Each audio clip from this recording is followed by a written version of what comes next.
ஒரு மாதிரி டென்ஷனாவே இருக்கிய. அதெல்லாம் ஒண்ணும் இல்ல. ஒண்ணும் இல்லாம தான் நகத்தை சதையோட கடிச்சியலா? என்னாச்சு சொல்லுங்க.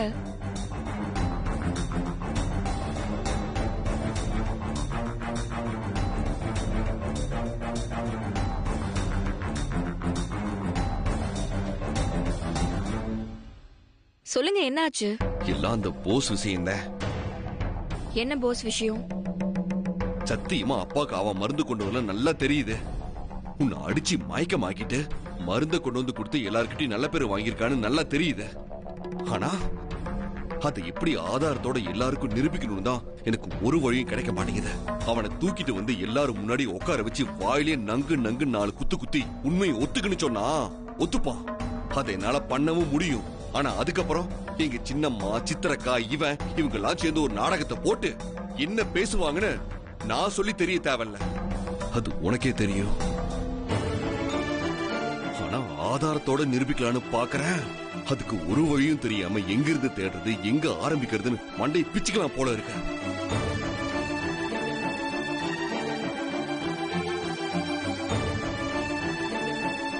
நான் ஒன்னு சொல்லட்டுமா? ஒரு விஷயத்துல நமக்கு எந்த வழியும் தெரியாம இருக்குன்னா எனக்கு ஒரு வழியை காட்டுன்னு நாம நம்புற தெய்வத்துக்கிட்ட போய் சரணாகதியை அடையறதை தவிர வேற வழியே கிடையாது. நீ என்ன சொல்ற? சாமியை கேளுங்க. 75,000 75,000 வாங்குறாங்க. ஆமா ஆண்டி, பிரைடல் மேக்கப்னா அப்படிதான் சொல்லுவாங்க. அதுவும் சரிதான். நாம என்ன தினமும் பார்லர் போய் மேக்கப் போடுறோம்? ஏதோ நல்ல காரியம் நடக்கிற அன்னைக்கு போடுறோம். பரவாயில்ல பரவாயில்ல, வா வா வா. மா, மேக்கப் போட்டோனே உனக்கு 5 வயசு குறைஞ்ச மாதிரி ஆயிடுச்சு. நிஜமா வாடி? ஆமாமா. மா, யாருக்காக வழி மேல விழி வச்சு காத்துட்டு இருந்தோமோ அவங்களே வந்துட்டாங்க. எனக்கு அந்த மாதிரி 5 வயசு குறைஞ்சதுன்னு சொல்லலாம். ஆமாண்டி, நீயும் 5 வயசு குறைஞ்ச மாதிரி தான் இருக்க. இங்கதான் இருக்கீங்களா? அத்தாச்சி, பார்லருக்கு போறோம்னு சொன்னோம்ல, அங்க உச்சந்தலையில இருந்து உள்ளங்கால் வரைக்கும் அந்த மேக்கப் இந்த மேக்கப் காலுக்கு மேக்கப்னு ஐயோ எவ்வளவு நேரம் ஆக்கிட்டாங்க.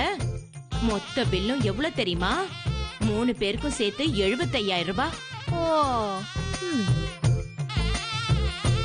மா, ராத்திரி வீட்ல எல்லாருக்கும் பரோட்டா செய்யலான்னு கடைக்கு போன் பண்ணி மைதா மாவு இருக்கான்னு கேட்டேன்.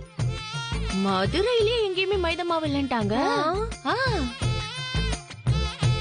அதுக்கு காரணம் என்னங்கிறது எனக்கு இப்பதானே புரியுது. தாமரை, எங்களை பார்த்தா மைதா மாவு பூசிட்டு வந்து நிக்கிற மாதிரி தெரியுதா? இல்லையே. உனக்கு மேக்கப் போடலனா அந்த வயித்தறிச்சல்ல இதுவும் பேசுவேன் இன்னமும் பேசுவேன். யாரு? எங்களுக்கு இதெல்லாம் பார்த்து வயித்தறிச்சலா? கடவுளே. ஆமா, எங்களுக்கு லட்சக்கணக்கில் புடவை எடுத்தோம்ல, அந்த வயித்தறிச்சல் இருக்கதானே செய்யும்.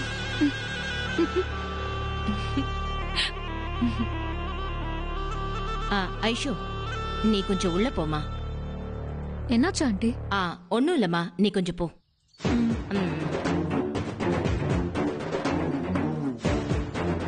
ஏய், இப்ப பாரு. அத்தாச்சி, இப்ப என்னத்துக்கு சிரிக்கிறீங்க? விடுங்க மதனி, அத நான் சொன்னா நல்லா இருக்காது. நீங்களே உங்க ரூமுக்கு போய் தெரிஞ்சுக்கோங்க. ரூமுக்கு போய் தெரிஞ்சுக்கணுமா? அப்படி என்ன நடந்துச்சு? அதுதான் உங்க ரூமுக்கு போய் தெரிஞ்சுக்கோங்கன்னு சொல்றேன்ல. என்ன நடந்துச்சுன்னு சொல்லுங்க. அது நீங்க வீட்ல இல்லாத நேரமா இங்க எக்கச்சக்கமா ஏதேதோ நடந்து போச்சு.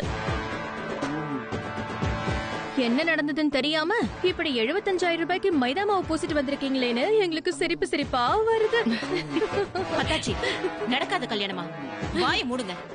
வீட்ல நல்ல விஷயம் நடக்க போற நேரத்துல இப்படி அபசகுணமா பேசுறீங்களே. மதனி, நீங்க என் மேல கோவப்படுறத விட்டுட்டு நேரா ரூமுக்கு போய் உங்க மகன் கிட்ட என்ன நடந்துச்சுன்னு கேளுங்க.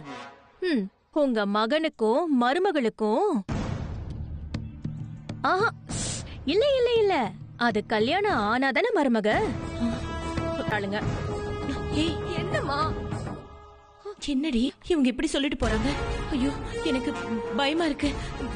போஸ் என்ன பண்ணி வச்சான்னு தெரியலையே. ஐயோ ஐயோ, எனக்கு படபடன்னு வருது. ஏப்பா, நான் கேட்டுட்டே இருக்கேன், நீ எதுவுமே சொல்லாம அமைதியா இருக்க. நீ நீ நீ எந்த மம்புக்கும் போலல. நீ பாட்டுக்கு வீட்ல தானே இருந்த. அந்த சாவித்திரியும் தாமரையும் சொன்ன மாதிரி எதுவும் நடக்கல. சொல்லு போஸ். ஏன்டா அப்படி அமைதியா இருக்க? ஐயோ, எனக்கு பைத்தியம் பிடிக்கிற மாதிரி இருக்கே. ஐயோ ஐயோ என் உடம்பெல்லாம் வெடவெடன்னு உதறுதே. என்னன்னு சொல்லுடா.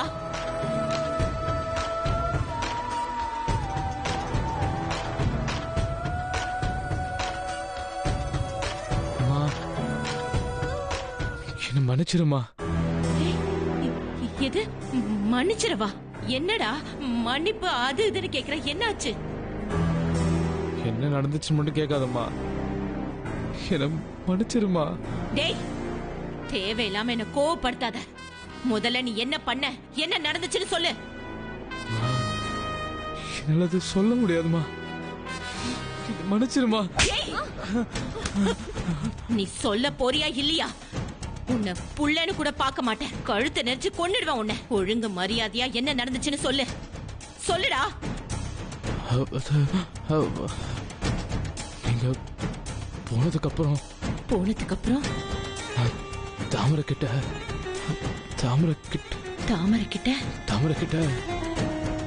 நான் கொஞ்சம் நெருங்கி பேசுற மாதிரி போயிட்டோமா.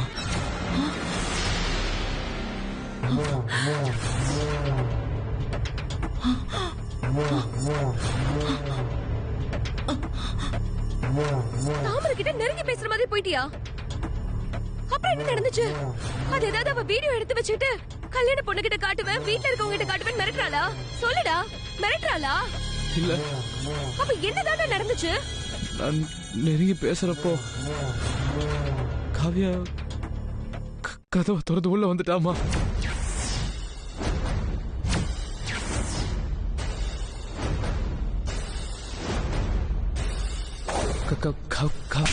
நீ என்ன ஆகுறேன்னு மட்டும் பாரு. தேவையில்லாம எந்த பிரச்சனையிலும் போய் சிக்கிடாதடான்னு நீங்க சொன்னீங்க. ஆனா நான் முட்டாள்தனம் பண்ணிட்டேன்பா, முட்டாள்தனம் பண்ணிட்டேன்வா. காவியாவும் அவங்க அப்பாட்ட சொல்லி இந்த கல்யாணத்தை நிப்பாட்டுற பாருன்னு சொல்லிட்டு போயிட்டாமா. ஐயோ, டேய், ஏன் இப்படி எல்லாம் பண்ண? அறிவே இல்லடா உனக்கு. பண்றது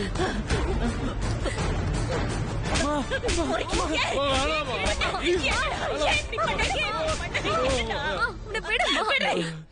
விடுமா? டேய், உன்னெல்லாம் பித்து செருப்பால அடிக்க கூடாதுடா. இந்த நீ எதுவும் தப்பா எடுத்துக்காதம்மா. போஸ் நல்லவன்தாமா. ஆனா இந்த கல்யாணத்தை நிப்பாட்டணும்னு அந்த தாமரை திட்டம் போட்டு வேணும்னே போஸ் அப்படிலாம் பேச வச்சிருக்காமா. கொஞ்ச நாளைக்கு முன்னாடி கூட தேது மேல கூட இப்படி ஒரு பழிய போட்டு அது மூலமா அவனை கல்யாணம் பண்ணி அவ வாழ்க்கையை மாத்திக்கணும்னு நினைச்சான். தயவு செஞ்சு போஸ பத்தி உங்க அப்பா கிட்ட எதுவும் தப்பா சொல்லி இந்த கல்யாணத்தை நிப்பாட்டணும்னு மட்டும் நினைச்சிடாதம்மா. மனசாட்சியே இல்லாம உன் பையனுக்கு இப்படி சப்போர்ட் பண்றியே, உனக்கு வெக்கமா இல்ல?